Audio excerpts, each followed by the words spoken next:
안녕하세요. 오늘도 이 시간을 찾아주셔서 감사합니다.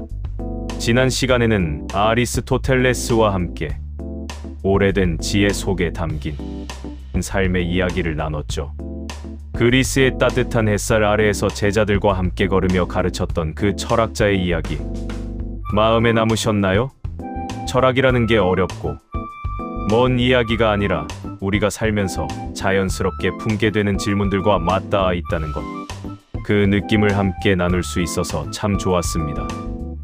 오늘부터는 새로운 시리즈를 시작합니다. 시대가 조금 달라요. 2000년 전 그리스가 아니라 불과 400년 전 유럽입니다. 그리고 그 시절은 지금 우리 시대와 놀라울 정도로 닮아 있어요. 세상이 너무 빠르게 바뀌고 믿었던 것들이 흔들리고 무엇이 진짜인지 알 수 없어 혼란스러운 시대. 그 한가운데서 홀로 고요한 방 안에 앉아 가장 깊은 질문을 품었던 한 사람이 있었습니다. 르네 데카르트입니다. 오늘은 그 첫 번째 이야기, 바로 데카르트의 의심에 대해 이야기해 보겠습니다. 그런데 본격적으로 들어가기 전에 잠깐 여러분께 한 가지만 여쭤볼게요. 지금 이 순간 잠깐 멈춰보세요. 눈앞에 보이는 것들, 내 손, 창밖 풍경, 들려오는 소리들, 이것들이 진짜라는 걸 어떻게 알 수 있을까요? 꿈에서도 우리는 똑같이 느끼지 않던가요? 손이 있고 빛이 있고 누군가의 목소리가 들리는데 깨어나면 그게 다 꿈이었더라고요. 저도 가끔 이런 경험이 있어요. 너무 생생해서 깨고 나서도 한참 동안 꿈인지 현실인지 구분이 안 되는 꿈. 사랑하는 사람이 꿈에 나타났을 때 그 목소리가 너무도 또렷하게 들렸는데 눈을 뜨면 아무것도 없는 방이에요. 그 순간의 허망함, 그리움 여러분도 아실 것 같아요. 그런데 여기서 한 발짝 더 나가 볼게요. 지금 이 순간도 꿈이 아니라고 우리는 어떻게 확신할 수 있을까요? 당연히 현실이지 라고 바로 느끼시겠죠. 그런데 꿈속에서도 우리는 그 꿈이 현실이라고 느끼거든요. 그 생생한 느낌이 현실의 증거가 될 수 없다면 지금 여기서 느끼는 이 생생함도 증거가 될 수 있을까요? 이 질문을 진지하게, 정말 진지하게 평생 안고 산 사람이 있었습니다. 장난처럼 들리는 이 질문을 철학의 가장 근본적인 출발점으로 삼은 사람, 바로 르네 데카르트입니다.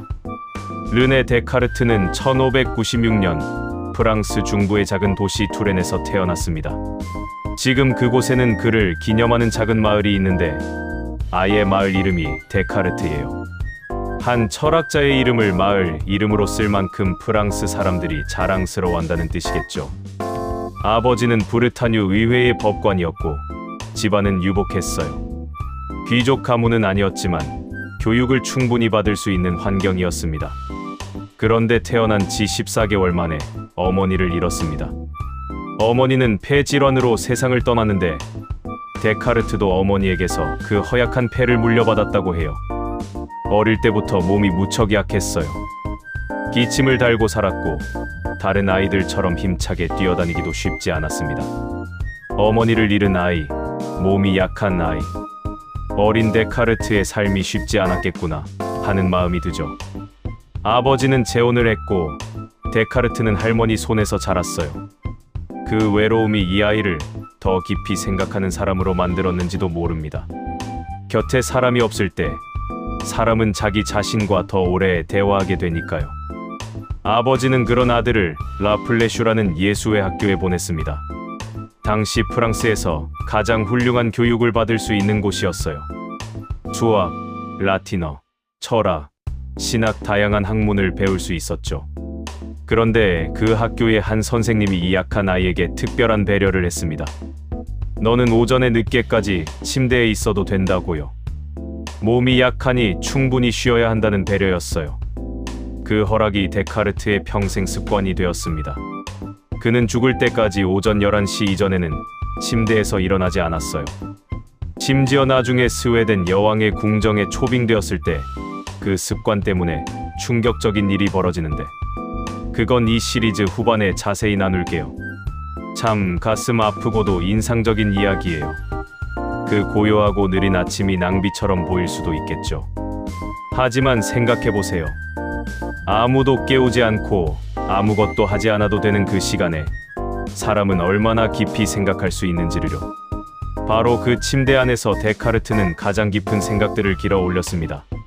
서두르지 않는 아침, 아무도 방해하지 않는 시간, 어쩌면 그것이 한 천재를 만든 토양이었을지 모릅니다. 저는 이 이야기를 할 때마다 이런 생각이 들어요. 우리가 나이 들면서 자연스럽게 주어지는 그 느린 시간들이 사실은 아주 소중한 것일 수 있다고요. 젊을 때는 바빠서 하지 못했던 생각들, 미처 물어보지 못했던 질문들을 이제야 천천히 붙잡을 수 있는 시간. 데카르트의 아침처럼 우리의 느린 오전이 어쩌면 가장 깊은 생각이 태어나는 자리일 수 있습니다. 데카르트가 살던 17세기는 정말 혼란스러운 시기였습니다. 수백 년, 아니 1000년 이상 사람들이 믿어온 것이 있었어요. 지구가 세상의 중심이라는 것. 하늘은 신이 만든 완전한 질서 아래에 돌아간다는 것. 아리스토텔레스가 말한 것이 진리라는 것. 교회가 가르치는 것이 의심할 수 없는 사실이라는 것. 그런데 폴란드의 한 성직자가 조용히 계산을 해보더니 충격적인 결론을 내렸어요. 코페르니쿠스였습니다. 지구가 태양 주위를 돈다는 거예요. 우리가 우주의 중심이 아니라는 거예요. 지금 우리야 이미 알고 있으니 당연하게 들리지만 당시 사람들에게 이건 세상이 뒤집어지는 이야기였습니다. 자신이 서 있는 땅이 엄청난 속도로 움직이고 있다는 것, 그게 얼마나 낯설고 무서운 이야기였겠어요. 그리고 갈릴레이가 손수 만든 망원경으로 하늘을 들여다봤어요. 달에는 울퉁불퉁한 문화구가 있었습니다. 완벽한 천체라고 믿었는데 흠집이 있다는 거예요. 목성 주위를 도는 위성들도 발견했어요. 모든 것이 지구를 중심으로 돈다는 이야기가 틀렸다는 증거들이 하나씩 나왔습니다. 게다가 유럽은 30년 전쟁이라는 끔찍한 전쟁 속에 있었어요. 데카르트도 직접 전쟁터를 다녔으니까요. 종교 때문에, 권력 때문에 사람들이 서로를 죽이는 시대였어요. 옳다고 믿었던 것들이 무기가 되어 서로를 향하는 모습을 보면서 데카르트는 더욱 절실히 생각했을 거예요. 과연 무엇이 진짜로 옳은 것인가? 라고요. 그 혼란이 어떤 느낌이었을지 지금 우리 시대와 비슷하다는 생각이 들어요. 어제의 상식이 오늘은 구식이 되고 오래된 것들이 빠르게 바뀌고 어디서 온 말인지도 모를 정보들이 넘쳐나는 시대. 무엇이 진짜 뉴스이고 무엇이 가짜인지 구분하기 어려운 시대. 데카르트도 딱 그런 혼란 속에서 살았습니다. 그 혼란 속에서 데카르트는 결심합니다. 그렇다면 진짜로 의심할 수 없는 것이 있을까? 절대로 흔들리지 않는 진리가 어딘가에 있을까? 그것을 찾겠다고요. 그래서 그는 지금껏 배우고 믿어온 모든 것을 한번 다 허물겠다고 합니다. 낡은 집을 모두 헐어내고 절대 무너지지 않는 토대 위에 처음부터 다시 세우겠다고. 그것이 바로 방법적 회의입니다. 의심을 방법으로 사용하는 철학의 시작이었어요. 아무거나 의심하는 게 아니에요. 의심할 수 없는 것을 찾기 위해서 일부러 모든 것을 의심해보는 거예요. 그 의심이 어떻게 전개되는지 한번 차근차근 따라가 볼게요. 먼저 그는 감각을 의심합니다. 우리가 눈으로 보고, 귀로 듣고, 손으로 만지는 것들. 과연 이게 완전히 믿을 만할까요? 눈이 착각을 하는 경우가 있잖아요. 멀리서 보면 고든 길이 구부러져 보이기도 하고 물에 담긴 막대기가 꺾여 보이기도 해요. 더운 여름날 아스팔트 위에 무릉덩이처럼 보이는 아지랑이처럼 감각은 틀릴 때가 있어요. 귀도 마찬가지예요. 밤의 바람 소리가 누군가 내 이름을 부르는 것처럼 들릴 때가 있죠. 그러니 감각은 완전히 믿을 수 없다고 데카르트는 말합니다. 그 다음 그는 꿈을 떠올립니다. 꿈 속에서도 감각은 아주 생생해요. 꿈에서 달콤한 냄새를 맡고 따뜻한 손을 잡고 음악을 듣습니다. 그런데 깨어나면 아무것도 없어요. 그렇다면 지금 내가 경험하는 이것도 꿈이 아니라고 어떻게 확신할 수 있을까요? 꿈과 현실을 구분하는 확실한 기준이 과연 있는 걸까요? 그리고 데카르트는 더 극단적인 가정까지 밀고 나갑니다. 전능한 악한 존재가 있다면 어떨까요? 그 존재가 나를 완벽하게 속이고 있다면, 내가 보고 듣고 느끼는 모든 것이 그 존재가 만들어낸 환상이라면, 심지어 2 더하기 2는 4라는 수학적 진리조차도 그 악한 존재가 나를 속이기 위해 그렇게 믿게 만든 거라면? 얼핏 황당해 보이는 이 가정이 철학적으로는 아주 중요한 질문입니다. 우리가 무언가를 진리라고 받아들이는 근거가 무엇인지를 묻는 거니까요. 하나씩 하나씩 모든 것이 의심의 안개 속으로 사라집니다. 눈에 보이는 것도, 귀에 들리는 것도, 내 몸의 존재조차도, 세상 전체가 흔들려요. 그런데 여기서 놀라운 일이 일어납니다. 그렇게 모든 것을 밀어내고 또 밀어내고 밀어내다 보니 마침내 의심할 수 없는 것 하나가 남았습니다. 바로 이것입니다.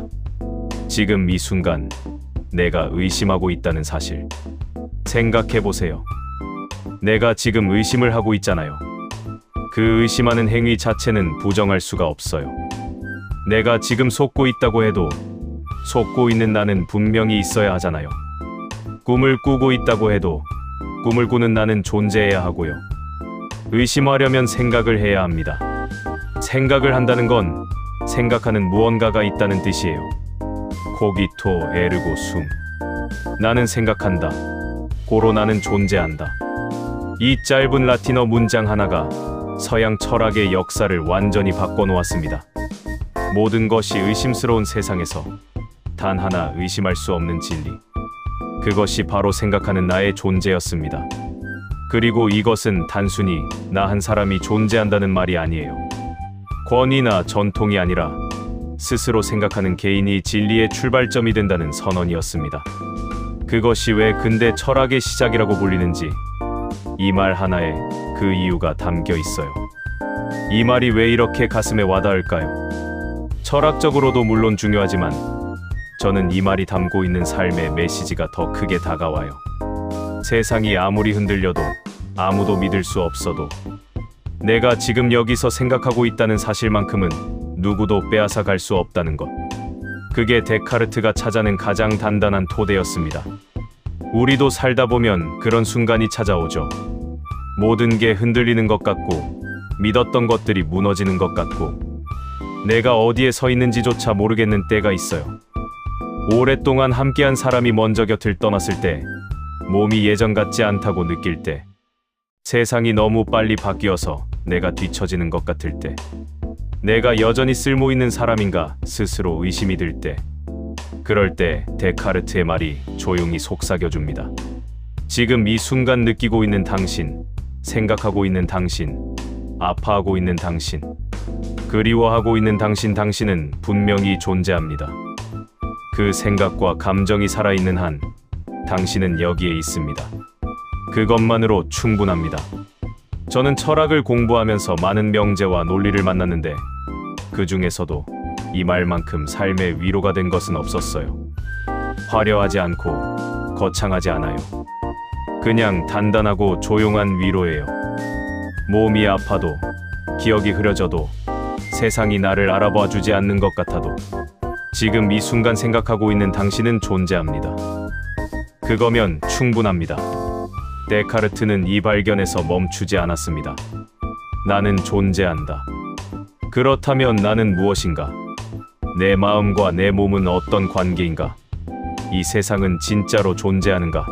신은 있는가? 그리고 우리는 어떻게 진리를 알 수 있는가? 하나의 확실한 진리를 찾은 뒤 그 위에 철학 전체를 새롭게 쌓아 올리는 작업을 시작했어요. 마치 낡은 집을 허문 뒤 단단하게 다진 땅 위에 새 집을 짓는 것처럼요. 그리고 그 집을 짓는 과정에서 수학도, 과학도, 신의 존재에 대한 탐구도 모두 함께 이루어졌습니다. 그 긴 여정의 이야기를 앞으로 5편에 걸쳐 함께 나눠볼 거예요. 몸과 마음의 관계, 좌표계를 탄생시킨 파리 한 마리 이야기, 이성으로 신을 증명하려 했던 이야기, 고독했지만 아름다웠던 그의 삶, 그리고 그가 우리에게 남긴 가장 깊은 유산까지. 이 모든 이야기가 결국 하나로 이어져요. 생각하는 존재로서 어떻게 살 것인가? 라는 질문으로요. 혼자 아침 침대에서 깊은 생각을 길어 올렸던 한 사람의 이야기가 400년이 지난 지금 이렇게 우리 앞에 살아있다는 게 참 신기하고 감사한 일이에요. 한 가지 더 이야기 드리고 싶은 게 있어요. 우리는 흔히 위대한 철학자라고 하면 타고난 천재, 처음부터 모든 것을 알았던 사람이라고 생각하기 쉬워요. 그런데 데카르트는 달랐습니다. 그는 오히려 자신이 아는 것이 없다는 데서 출발했어요. 아는 척하지 않고 당연히 여기던 것들에 물음표를 달았어요. 그 용기가 출발이었습니다. 지식이 많아서가 아니라 모른다는 것을 솔직하게 인정하는 태도, 그것이 데카르트를 데카르트로 만들었어요. 어쩌면 우리도 마찬가지 아닐까요? 모든 것을 알 필요 없어요. 지금 이 순간 솔직하게 질문할 수 있다면 그것으로 철학은 이미 시작된 거예요. 그리고 데카르트가 방법적 회의를 할 때 혼자였다는 점도 저는 참 인상 깊어요. 누군가에게 물어보거나 책을 더 읽거나 스승을 찾아간 게 아니에요. 고요한 방 안에서 오롯이 자기 자신과 마주 앉아 생각했어요. 그 홀로의 시간에서 인류 역사에 길이 남을 발견이 나왔습니다. 우리가 혼자 앉아 조용히 생각하는 그 시간이 얼마나 소중한지 데카르트는 몸소 보여줬어요. 오늘 이 영상을 혼자 조용히 보고 계신 분이라면 바로 그 자리가 데카르트가 앉아 있었던 자리와 다르지 않아요. 오늘은 데카르트의 의심, 그리고 그 의심 끝에서 찾아낸 가장 확실한 진실에 대해 이야기했습니다.